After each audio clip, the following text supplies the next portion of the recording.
안녕하세요. 서울대학교 병원 신경과 교수 이승훈입니다. 제가 사실 시작할 때 굉장히 거창하게 한다고 말씀을 드리면서 지난 시간 2번에 걸친 인트로만 했죠. 한 번은 제가 쳤던 사고에 해당되는 알부민에 대해서 그게 사고가 아니라는 것을 해명하는 방송을 처음 하고, 두 번째는 제가 앞으로 말씀드릴 내용의 커다란 유니버스 중에서 질병이라는 것에 대해서 좀 소개하는 내용을 가졌습니다. 오늘 말씀드리고 싶은 내용은 그 연장선상에서 인트로라고 볼 수도 있고, 제가 앞으로 말씀드릴 거에 거의 철학적인 부분이 약간 포함되어 있는 그런 내용입니다. 그래서 오늘 말씀드릴 내용이 아주 제가 이제 다른 클립에서 많이 얘기했던 것처럼 어떤 한 영역, 한 질병, 한 치료에 대해서 기술적이고 세부적인 내용이 아니고, 의사로서 현재 세계, 그다음 우리나라에서 봤을 때 이런 현상이 맞나? 라고 한번 다 같이 한번 생각해 보는 시간. 우리나라에서 보이는 굉장히 좋은 그런 사회적인 현상도 많은데, 제가 지금 몸담고 있는 의학과 의료 이쪽은 정말 의사로서 살면서 의사를 시작하고 레지던트를 하고 교수를 하면서 이렇게 사회적으로 주목받았던 시간이 있나 싶어요. 원래는 관심 없는 영역이었거든요. 그러니까 좀 저희들끼리만 재밌게 지내는 영역이었는데, 의대에 대한 관심도가 높아지고 건강에 대한 관심도가 높아지면서 전국 단위에서 이렇게 의사와 의대 이런 상황이 된 거는 제 인생에서 지금이 제일 피크 시즌이 아닌가 싶습니다. 하지만 근데 제가 그걸 즐긴다는 뜻이 아니고 문제가 좀 있다라는 측면에서 좀 말씀을 드리고 싶습니다. 뭔 얘기를 하려고 내가 이렇게 얘기를 하냐. 주객전도에 대해서 얘기를 좀 하려고 합니다. 주객전도를 얘기하는 이유는 여러분들이 의사, 의대, 의료, 건강에 대해서 엄청나게 관심들이 많은데 이 영역이 주객전도가 돼 있다는 얘기를 하고 싶어서 그렇습니다.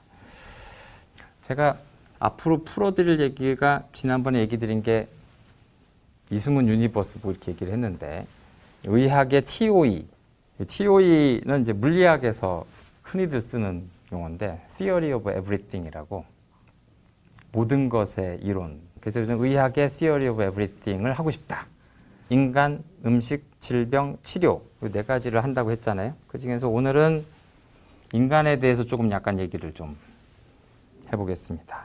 제가 1화에서 알부민 얘기를 좀 말씀드렸는데, 알부민을 말씀드리면서 선을 넘었네. 과학자와 의학자와 의사의 눈으로 보기에는 완전히 말도 안 되는 상황인데, 수많은 사람들이 오히려 뛰어들어서 광고도 하고 이 많은 업체들이 실제로 이걸 좋다고 팔고 있단 말이야. 의사로서 현재 우리나라에서 벌어지는 그 이상한 현상에 대해서 좀 말씀을 좀 드려보겠습니다.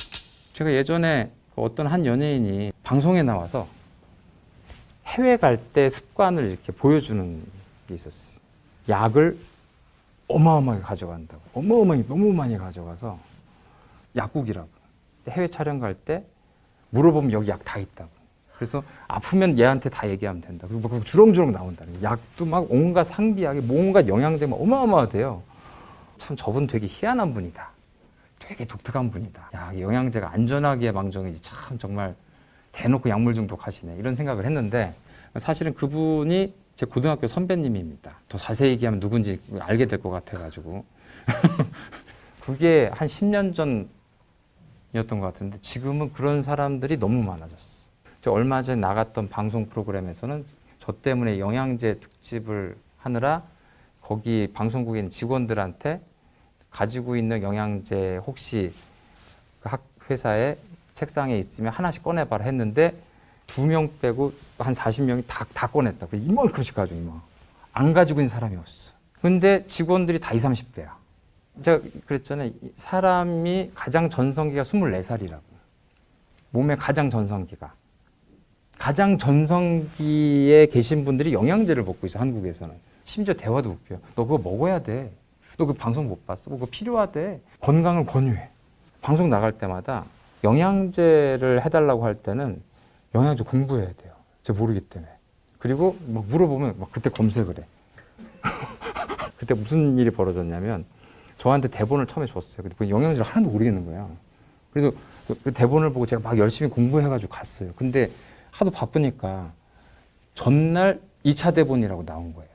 저는 2차 대본이 나왔다는 문자를 봤지만 그 내용이 이제 머리에서 인식을 못하고 제가 읽고 씹은 꼴이 됐는데 가서 보니까 교수님 그 대본 보셨죠? 했는데 대본이 봤더니 2차 대본이 완전히 달라져 있어요. 그래서 영양제가 다 달라졌어. 그래가지고 몇 분이 얘기하시는 동안에 계속 검색을 이게 무슨 영양제지? 바로 아는 체하고 바로 검색하고 바로 아는 체하고 근데 이거를 너무 당연스럽게 일반인들은 얘기를 하는 거예요. 그것도 몰라? 이거 성분도 모른다고 막 옛날엔 술 권하는 사회가 문제였는데 지금 영양제를 권유를 해. 야 이게 지금 무슨 건강 과잉 상태지? 그렇게 생각을 했어요. 그래서 저는 의사로서 환자들한테 노인 환자들이 워낙에 고혈압, 당뇨, 고지혈증 약이 많으니까 막 환자들이 약이 많아지면 5개, 10가지 막 이렇게 되니까 이 폴리파마시라고 해가지고 안 그래도 약을 견디기 힘든 노인들한테 약이 많아서 약 때문에 문제가 생긴다는 게 항상 저희들은 윤리적인 이슈가 돼가지고 줄여야 된다 이런 것들을 막 생각하던 차에 이 젊은 사람들이 하루에 몇십 알씩 먹는다고 대놓고 얘기를 하니까 그게 10년 새에 보편화돼 버렸어요. 많은 사람들이 약을 우글우글 먹고 병원을 너무 쉽게 가요. 우리 가족 중에 제가 병원을 제일 안 가요. 그러니까 병원에 매일 출근하는데 치료받으러는 제가 제일 안 가. 나머지는 더 잘 가. 감기만 걸리면 이미 갔어. 저는 감기 때문에 병원을 평생 가본 적이 없거든요. 그냥 종합감기약을 먹어요, 저는 차라리. 모든 사람들이 감기 걸리면 병원을 가라는 얘기를 아주 당연스럽게 하더라고요. 근데 이게 얼마나 행복한 건지 몰라요, 우리나라 사람들은. 본인이 원하면 본인이 원하는 병원에 갈 수 있어요. 전 세계에서 유일해. 대한민국이. 유일합니다. 대부분의 서구권에서는 제가 아파요라고 하면 병원에 갈 권리가 없어. 못 가. 자기 주치의한테 연락해야 돼요. 그럼 주치의가 온갖 민간요법을 알려줍니다. 어떻게 해보라고. 심하게 감기가 걸린 것 같아. 그러면 일단 집에 있는 타이레놀 같은 거 먹고 있어 보라고. 못 가게 해. 며칠 지나고 나면 나 진짜 힘들다고. 그러면은 그제서야 소개를 해줄 수도 있고 그래도 뭘 또 해보라고 해. 그러니까 본인이 병원을 가는 건 그 주치의 소관이야. 아주 응급 상황을 제외하고는 그럴 때만 갈 수가 있어. 그러니까 그 병원도 이 주치의가 소개하는 병원을 가야 돼.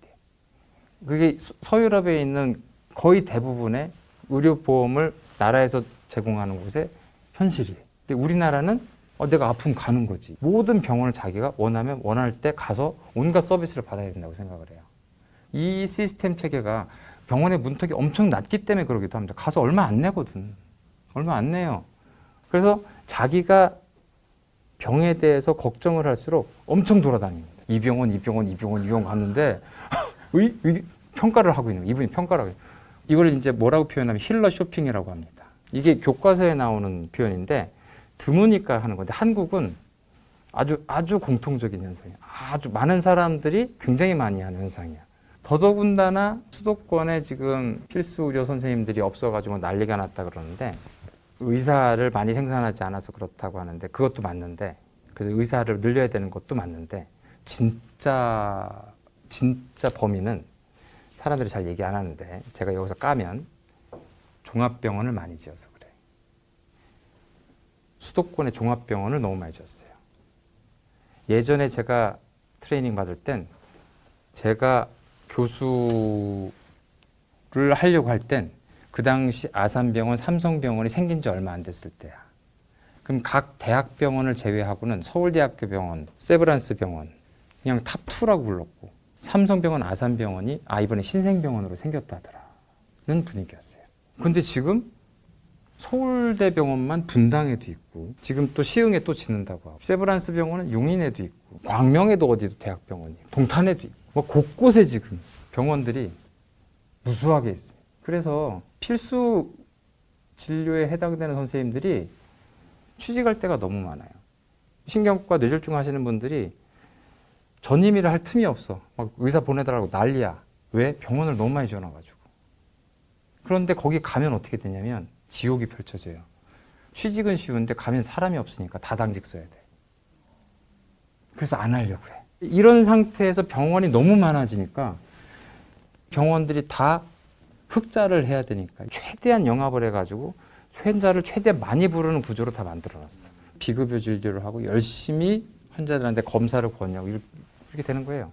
온갖 서비스를 다 해. 마사지도 하고 별거 다 해. 제가 욕하는 온갖 이상한 영양제 주사도 개원일들도 많이 줘요. 환자들이 오면 환자들한테 이런 걸로 병원 오면 안 됩니다라고 얘기를 해야 되거든. 서울대병원 약간 그런 구조를 가지고 있습니다. 내가 어제 데이터를 봤는데 병원 자랑하는 건 아니지만 병원 자랑할래요.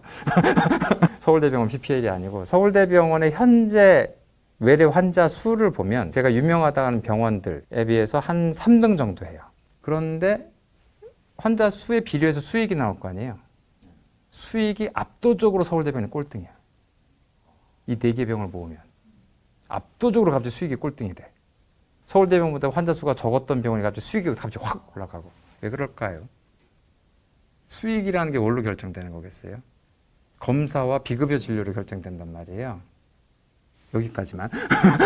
교과서적인 진료를 많이 하게 되면 수익이 많이 나올 수가 없습니다. 그러니까 사실 서울대병원은 국가중앙의료원, 국가중앙병원, 사실 국가의 그 여러 가지 감시체계에서 커온 병원이기 때문에 그런 시스템 속에서 이제 그런 자부심을 가지고 있는 의사들, 저희들은 사실은 너가 얼마 번다 이런 피드백을 받지는 않거든요.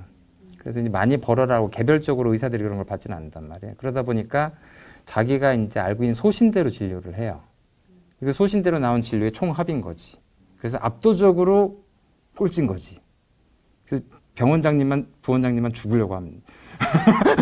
많이 벌으라고는 해야 되겠는데 이걸 어떻게 좋은 표현으로 하나 죽으려고 하시면 돼요. 와, 서울대병원 여전히 살아있구나 뭐 이런 생각을 한단 말이에요. 그래서 요즘 많이 나아진 게 제가 이게 방송에 많이 나오니까 그냥 믿으세요. 아유, 옛날엔 그렇게 믿으라고 해도 죽어도 안 믿었는데 지금 믿고 가 그냥. 그래서 굉장히 많이 감사해졌어요. 그러니까 내가 여태까지 그 유튜브에 많이 나오는 거에 대해서 이게 얼굴 팔리는 거에 대해서 아 이게 바람직한 방향인가 생각을 했는데 외래 보는데 굉장히 수월해졌습니다. 굉장히 환자들과 관계가 좋아지고 뭘 해도 이해를 해. 요즘은 제가 좀 유명해져가지고 산 넘고 물 건너서 무진장들 오십니다. 제 외래 진짜 막혀 있거든요. 뇌졸중 환자만 들어오게 돼 있어요. 그래서 나 저분이 좋아서 외래를 예약할래 라고 하시면 거절당합니다. 외래 예약이 안 돼요. 못 하십니다. 그 오래 걸리면 거절당합니다. 조건이 뇌졸중이야. 뇌졸중이 걸린 사람은 제 외래 들어올 수 있어요. 그렇지 않으면 제가 죽을 것 같아서 제가 막아놨습니다. 아니 방송 그렇게 하시고 뇌졸중 환자만 받는 게 말이 되네? 저도 숨쉬고 살아야 되니까 여러분들이 다 오시면 저 죽을 수도 있어서 그래서 저는 진짜 불쌍하신 뇌졸중 환자를 보고 여러분들한테 뇌졸중 예방은 방송으로 하겠습니다. 아무튼 그래서 가진 방법을 다 이용해가지고 심지어 콜센터도 속여서 막 들어오세요. 전 뇌졸중 환자다. 해가지고 막 본인이 뇌졸중 환자라는 거를 막 강변을 해가지고 들어오셔. 이분이 만약 이걸 보시면 내 얘기하는구만 이럴 것 같긴 한데 그래도 얘기를 할래요. 봤더니 이분이 벌써 병원을 몇 군데 다니셨어. 병원을 줄줄 얘기해. J대, H대, A병원. 여기 지금 S병원까지 오시는 거예요. S대병원까지 오신 거예요. 저한테 오셔가지고 앞병원을 막 욕을 해. 자기 뭘 어떻게 하라는 건지 모르겠대. 뭐 약을 먹으라는 건지 말라는 건지 모르겠대. 그래서 봤더니 약간 그럴듯해요. 그런 뭐가 그렇다냐면 이분의 마음도 이해가 가고 병원의 마음도 다 이해가 가고 그 의사 선생님이 신경 쓰지 말라고 했던 마음 그것도 왜 그렇게 판단했는지 알겠고 약을 먹으라고 했던 선생님도 알 것 같아. MRI를 봤더니 그렇구나. 그래서 제가 아주 정확하게 회색지대라고 얘기했어요. 당신은 약을 먹어도 되고 안 먹어도 됩니다라고 정확하게 얘기했어. 그게 뭐가 정확해? 무슨 얘기냐. 당신이 처한 위치가 회색지대예요. 이건 우리 의학으로 도저히 당신을 판단할 수 없는 영역이다. 당신을 뇌경색 환자라고 표현할 수도 있고 아니라고 할 수도 있다. 아니 선생님이 쓴 책에 뇌경색이 이미 온 경우는 3단계라면서요. 네.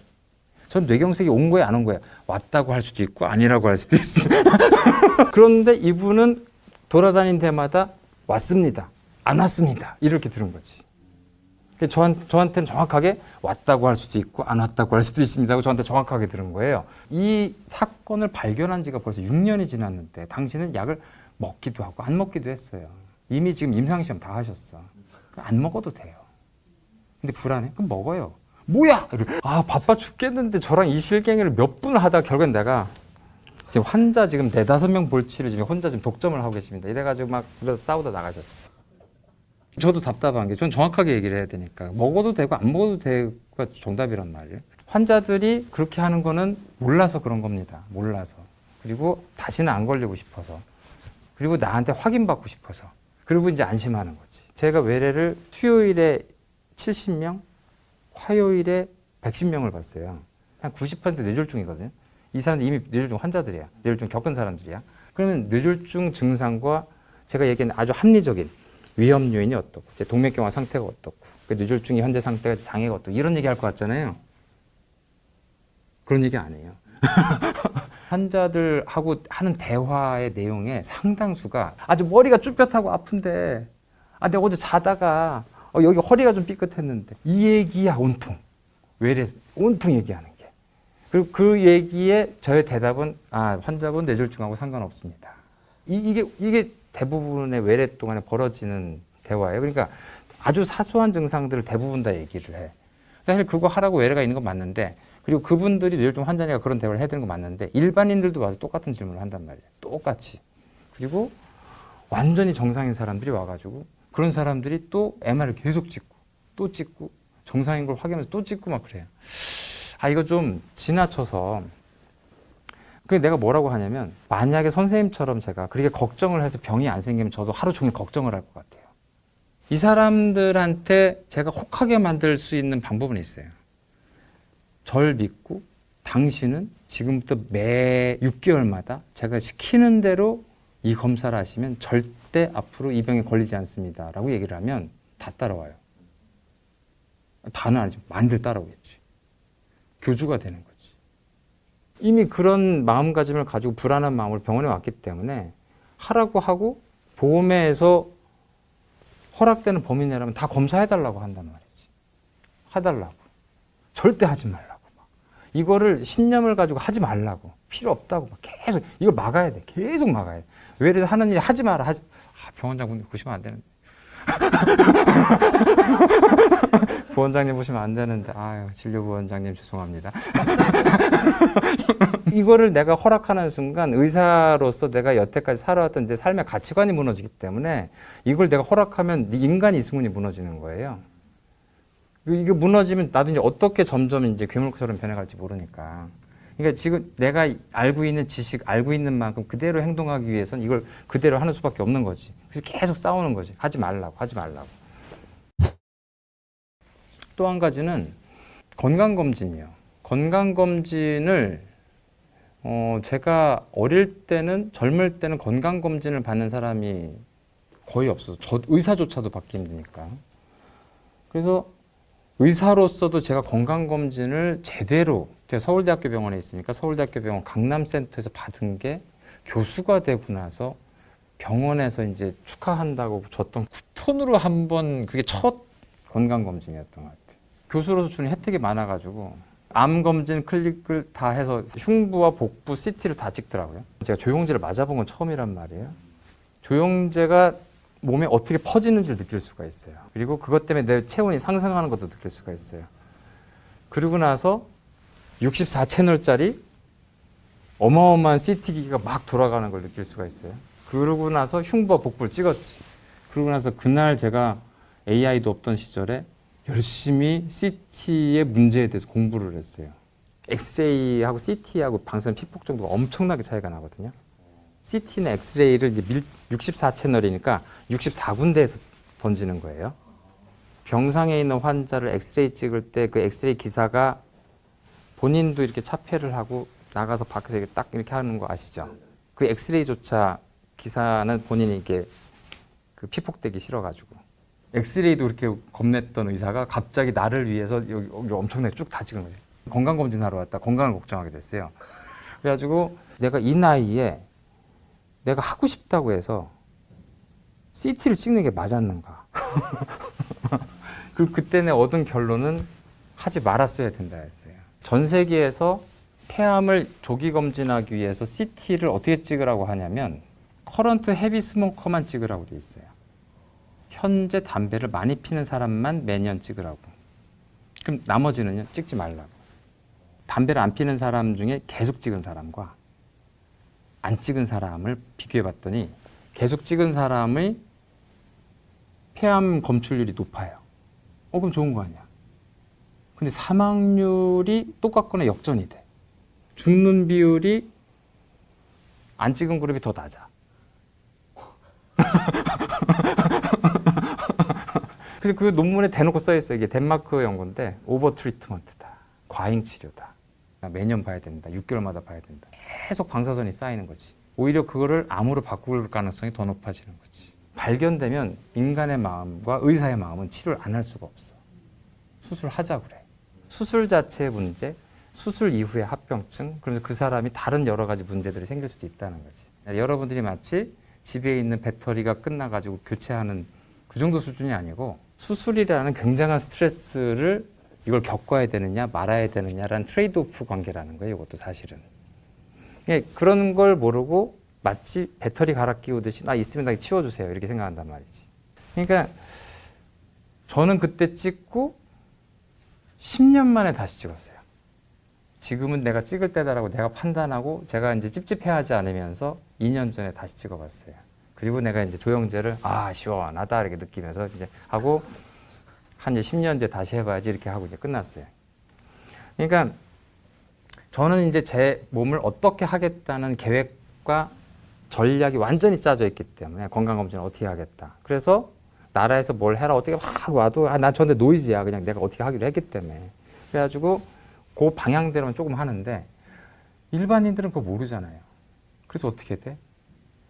남들이 하면 의사가 하라고 하면 의사도 서울대병원 갔더니 서울대병원에서 앞에 있는 설명 간호사가 암 검진하면 좋아요. 예, 네 하고 의사가 30대 후반의 의사가 네 하고 했는데 지금 저는 공부하고 나서 하지 말았어야 했다라고 생각을 한단 말이죠. 만약에 그때 내가 폐암을 조그만 거 폐암 의심되는 걸 발견했다면 나는 분명히 머리를 쥐어뜯다가 수술을 했을 거란 말이지. 그럼 수술 때문에 지금 굉장히 고생을 하거나 사고가 생겼을지도 모르는 거지. 수술을 하려고 할 때 수술이라는 위험을 감수할 만한 그 정도의 병변과 마음가짐이 준비되어 있어야 돼요. 그냥 하는 게 아니고. 그런데 찝찝한 거를 어떻게 그냥 보고 있어? 그럼 그것 때문에 매번 찍겠죠. 이거 어떻게 변했나? 매년 봐야 된다. 6개월마다 봐야 된다. 그럼 계속 방사선이 쌓이는 거지. 오히려 그거를 암으로 바꿀 가능성이 더 높아지는 거지. 일단 여러분들이 피트니스에 등록을 하십니다. 그죠? 일단은 등록을 해요. 저도 등록을 해봤어요. 젊을 때. 등록을 하고 그러고 나서는 한 달이 지나면 선생님 미안해서 이제 안 가게 돼. 내가 돈을 냈는데 내가 미안해서 안 가게 돼. 6개월 해놨는데 한 달 지난 다음부터 못 가게 돼요. 한두 번 빠진 다음부터는 가면 또 뭐라고 잔소리 해야겠구나. 왜 요즘 안 보이시는 거예요? 못 가겠구나. 그러다 보면 이제 한 2주일 빠지다 보면은 버린 돈 셈치자 그냥 이렇게 된단 말이지. 왜?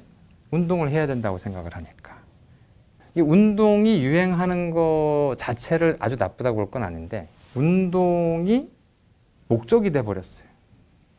건강이 목적이 되고 건강검진 자체가 난 이 건강검진까지 받아봤는데 나 이 영양제 먹는데 나 이 운동하는데가 목적이 돼. 조깅해봐 진짜 좋아. 마라톤까지 뛰어봐 정말 좋아. 예전엔 골프 쳐봐 지금 또 골프를 안 쳐요. 이게 운동이 왜 어떻게 운동이 유행이 되지? 우리 몸이 그 시기에 맞춰서 거기에 맞게 변해가나? 그때는 골프하는 몸이었다 지금은 조깅하는 몸이 되는 거예요?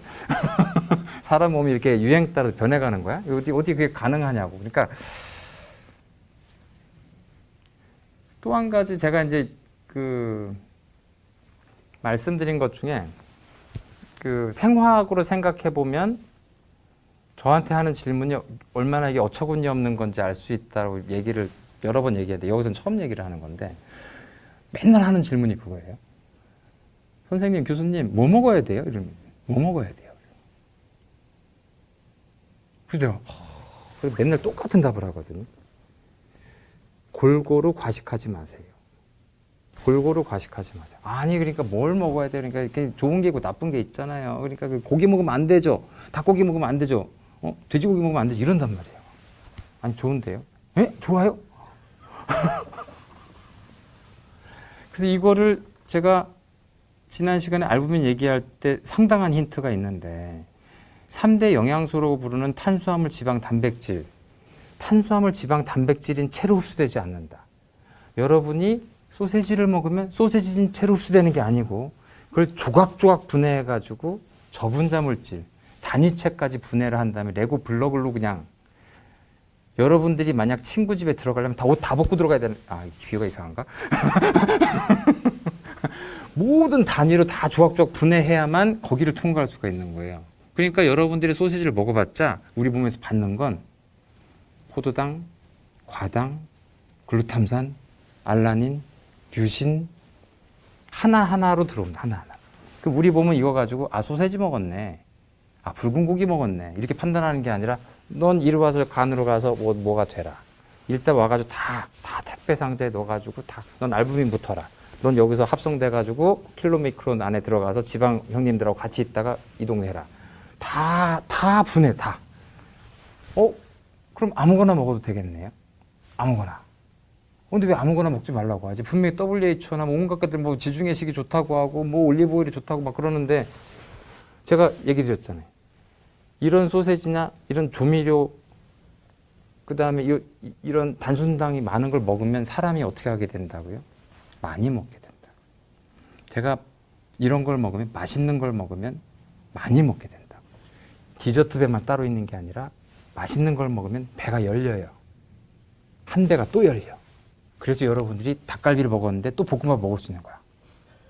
닭갈비 먹어서 나 배불러. 야 디저트는 먹어야지. 볶음밥을 못 먹겠다니까 다 먹었어. 그리고 또 카페 가. 막 팥빙수 먹어.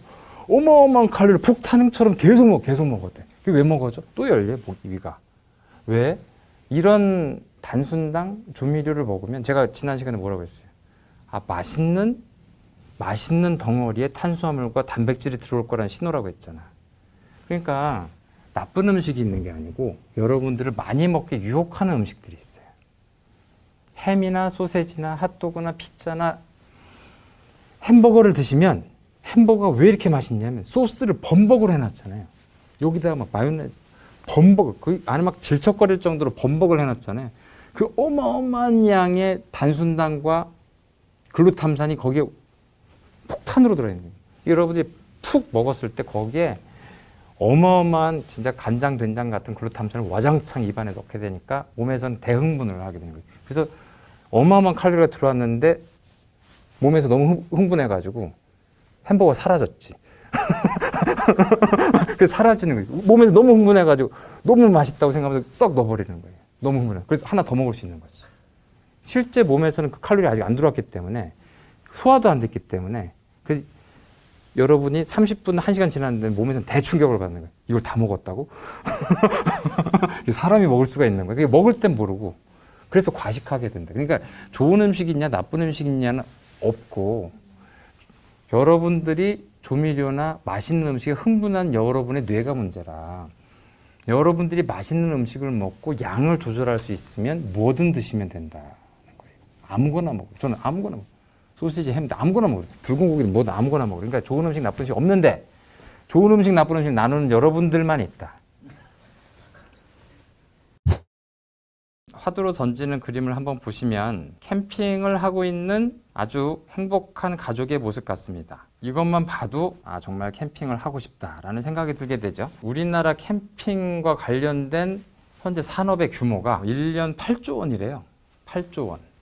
8조 원이 그럼 큰 거냐라고 하면 일본의 캠핑 산업의 규모가 8조 원이랍니다. 기본적으로 인구수와 이제 경제 규모를 따지면 기본적으로는 일본을 2배 쳐야 되죠. 2배 넘죠, 사실은. 근데 이게 같아요.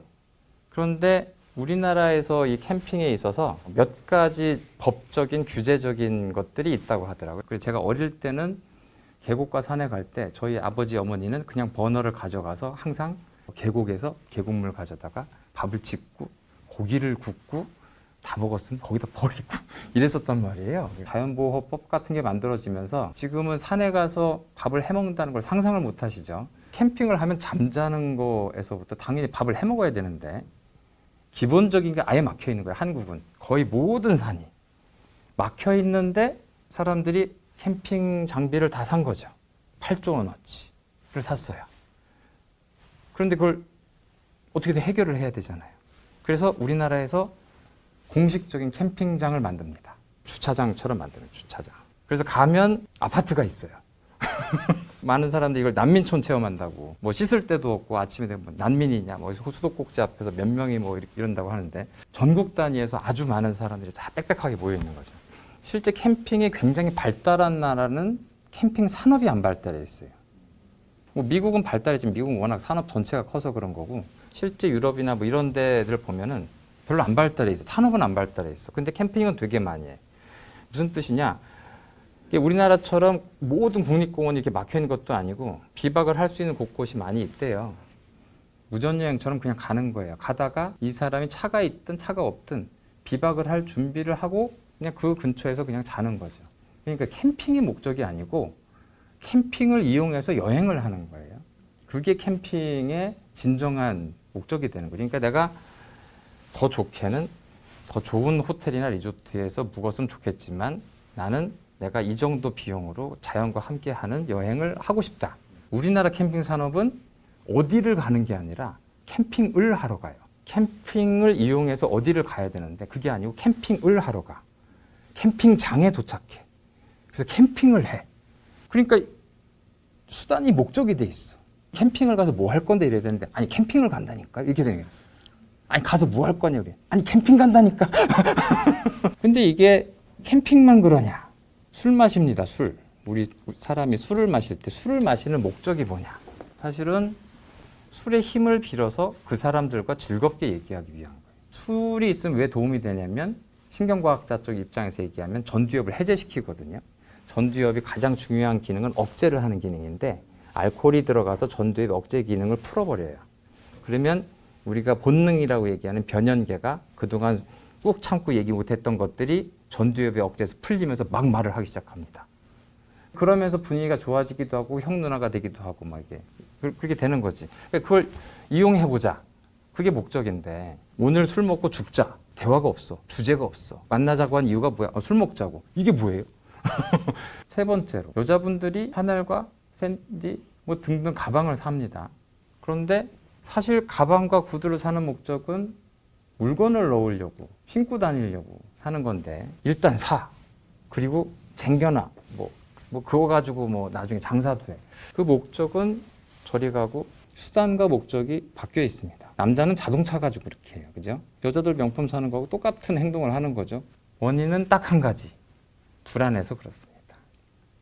제가 속한 이 사회에서 사람들이 저를 배제하게 될까 봐, 저를 도태시킬까 봐, 그건 저한테 죽음이거든요. 다른 사람에 비해서 처진 사람으로 보이고 싶지 않아. 근데 이걸 매번 말로 설명할 수는 없어. 증거를 보여줘야 될 것 같아.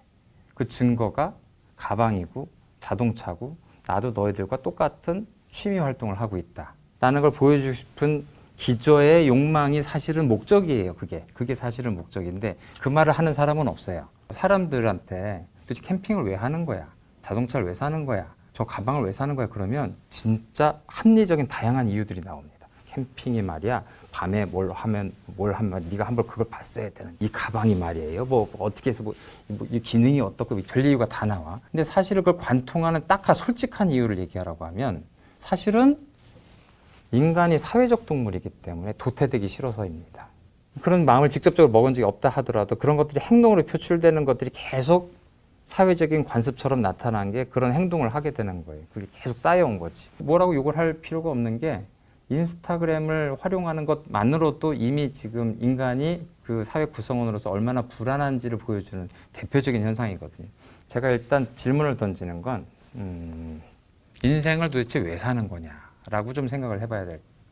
근데 저는 이걸 한마디로 얘기할 수 있을 것 같아요. 행복해지려고. 내가 나중에 명예를 가지고 싶어. 돈이 많아지고 싶어. 사랑하는 사람하고 뭘 하고 싶어도 그냥 딱 한 가지 가치로 얘기하면 행복하고 싶어서잖아요. 그러면 행복하고 싶다면 그 다음 단계를 생각하면 되잖아요. 뭘 해야 내가 행복하지? 그래서 내가 유튜버를 하나? 내가 뭐 여행을 다니나? 이렇게 생각을 하면서 그 단계를 이렇게 하면 되잖아요. 그 단계의 건강이 어디 있죠? 건강은 제 생각에는 조건이죠. 건강해야만 행복할 가능성이 있죠. 건강이 목적이 아니고. 근데 한국에서 이 많은 사람들이 건강을 조건으로 살고 있냐. 그걸 생각을 해보자는 거예요. 행복하게 살고 싶어서 건강을 조건으로 삼았는데 조건에 매몰돼서 건강의 조건이 목적이 되셔버렸어요. 저희 나이 때부터 사람들끼리 모여서 할 얘기 없으니까 옛날에는 자식 자랑, 뭐 예전에 부동산 자랑, 차 자랑, 가방 자랑, 지금은 이제 그런 얘기도 함부로 하면 안 되니까 건강 자랑을 하기 시작해요. 이 영양제 먹냐? 안 먹는다. 그게 뭐냐? 너 그것도 모르냐? 먹어야 돼. 라고 하면서 이제 건강 관련된 거. 너 거기 가봐야 돼. 거기 참 잘하더라. 뭐 이렇게 된단 말이죠. 사실은 이게 건강에 인질 잡히는 상황인 거죠. 그 본인이 한국이라는 사회에 중산층으로서 이 정도 사회에서 도태되지 않는 행동을 보여야 된다는 것 때문에 건강까지도 인질로 잡혀서 여러분들이 자신의 몸을 오히려 건강하지 않을 가능성이 높은 그런 행동들에 본인들이 자꾸 지금 빠져들 수 있는 거지. 자신 있게 건강하지 않을 거다라고 얘기하는 건 여러분들의 정신 건강이 여러분들의 심리 상태가 제일 건강하지 않아집니다. 치매를 진짜 많이 걱정하시거든요. 치매는 안 걸리고 싶잖아. 안 걸리고 싶은데 걱정이 엄청나게 많아요. 올 때마다 막 치매 얘기 막 너무 많아. 그래가지고 막 온갖 걱정들이 차트에 막 너무 많이 써 있어요. 그래서 치매 예방약 없냐? 없다. 치매 예방약 있다고 하던데 왜 영양제 없습니다. 근데 영양제라고 왜 있는 거예요? 영양제라고만 돼 있습니다. 그럼 도움이 되나요? 별로 안 됩니다. 근데 왜 이렇게 비싸요? 비싸게 돼 있습니다. 그럼 선생님 주실 거예요? 안 먹어도 됩니다. 계속 똑같은 얘기를 하시는 이유가 뭐냐? 올 때마다 치매 걱정을 하시는 이유가 뭐냐? 내가 걱정하지 말라고. 괜찮다고. 이 얘기를 당신이랑 나랑 지금 10년째 하고 있어. 10년째 안 걸렸잖아, 지금. 환자들하고 제가 얘기할 때 뭘 약간 터득을 했냐면 힘들다는 얘기를 하다가도 지난번 미국 잘 갔다 오셨어요? 지난번에 따님은 잘 보고 오셨어요? 실제 문제에 해당되는 얘기를 건드리면 그 문제를 얘기를 해요. 왜냐하면 이 공간은 나하고 환자하고 의사만 있는 공간이고 의사한테는 탁 터놓고 얘기한다는 무장해제가 돼 있거든, 이 사람들 사실은. 그래서 그 얘기를 건드리면 펑펑 3분 보는데 울어요. 3분 얘기하는 동안에 이미 울고 있어. 자기 얘기하면서 우는 사람도 있고 별일이 다 벌어져요. 그 사이, 잠깐 사이에. 제가 뭐 예전에 남편한테 맞았었는데 뭐 예전에 내가 고문을 받았어. 별 얘기가 다 나와요. 별 얘기가 다 튀어나와. 그러니까 이런 얘기를 하는 거의 근간은 사실은 많은 사람들이 약을 필요로 하고 치료를 필요로 하는 게 아니었다. 그 문제를 스트레스를 받아서 생겼던 여러 가지 몸에 응축된 게 몸의 증상으로 나타날 때 그 증상을 자기가 가장 걱정하는 병으로 투영시켜서 얘기를 하는 거지. 뇌졸중 아니에요? 이러는 거지. 외롭고 힘들고 이런 상황에 대해서 완전히 터놓고 얘기할 만한 그런 사람이 필요했던 거지. 의사는 그걸 이용해서 검사를 하고 약을 주는 거지. 그래서 건강 권유 사회는 이 사람들의 개인적인 불안을 활용해서 산업이 커지고 있는 거예요. 의사가 뇌졸중일 것 같습니다 하고 MRI 찍으면 그만이고 그리고 살짝 보이는 거 가지고 이게 뭔가 심각한 것 같아. 지금부터 약을 드십시오. 이렇게 되면은 그냥 인질이 돼버리는 거지. 이게 지금 우리나라 의료 산업 구조에서 비일비재하게 벌어질 수 있는 일이라는 거예요. 그러니까 제일 중요한 건 본인이 의료 과잉, 건강 염려 사회, 그리고 건강이 조건이 아니라 목적이 된 사회에 이미 지금 한국이 전 세계에서 가장 심한 나라구나라는 것을 자각할 필요가 있겠습니다. 건강이란 조건, 과거에는 가장 기본적인 조건을 이루는데 너무 모자란 나라였고 모자란 수입이었고 모자란 사람들의 지식이었기 때문에 후진국병이라고 얘기하는 뇌졸중에 너무 많은 사람들이 고통받고 죽고 돌연사하고 이랬었는데 지금 우리나라의 경제 수준이 높아진 것만으로도 뇌졸중 환자 수는 많지만 사망자 수는 급격하게 줄어들었단 말이에요. 이미 병원에 와도 굉장히 많은 좋은 치료를 받고 이런단 말이죠. 그러니까 과거보다 훨씬 덜 불안해야 돼요. 과거 그 야생의 시대에서는 병 그렇게 걱정 안 하셨단 말이에요. 뭐 그게 좋다는 건 아니지만 심지어 서울대병원에서 회진 돌기 전에 교수님들이 담배 피우고 시작했단 말이죠. 절대 오해하면 안 되는 건 건강검진 받지 마라. 정해진 치료를 받지 마라. 저 인간 분명히 고혈압약 먹으라고 스타틴 먹으라고 했는데 여기서 또 엉뚱한 소리 하네. 꼭 제가 한 얘기를 이렇게 요만큼만 해가지고 여기도 약 먹으라고 하네. 댓글 다시는 분들이 있던데. 환자는 필요한 약을 임상시험 결과 증거에 맞춰서 확실하게 먹어라. 오늘 얘기는 이제 인간에 대한 얘기라고 하면서 건강 주객전도라고 말씀을 드렸잖아요. 노년을 허비하지 마십시오. 그걸로 배부른 사람들은 비윤리적인 의사들밖에 없습니다. 아주 기본적인 원칙으로 건강을 이만큼만 지키겠다고 생각을 하면 그 정도가 삶을 사는데 제일 좋은 거 아닐까. 과거보다 풍족해진 대한민국에서 훨씬 더 보람 있는 삶을 찾아서 재밌게 사시는 게 더 좋을 거라고 생각을 합니다.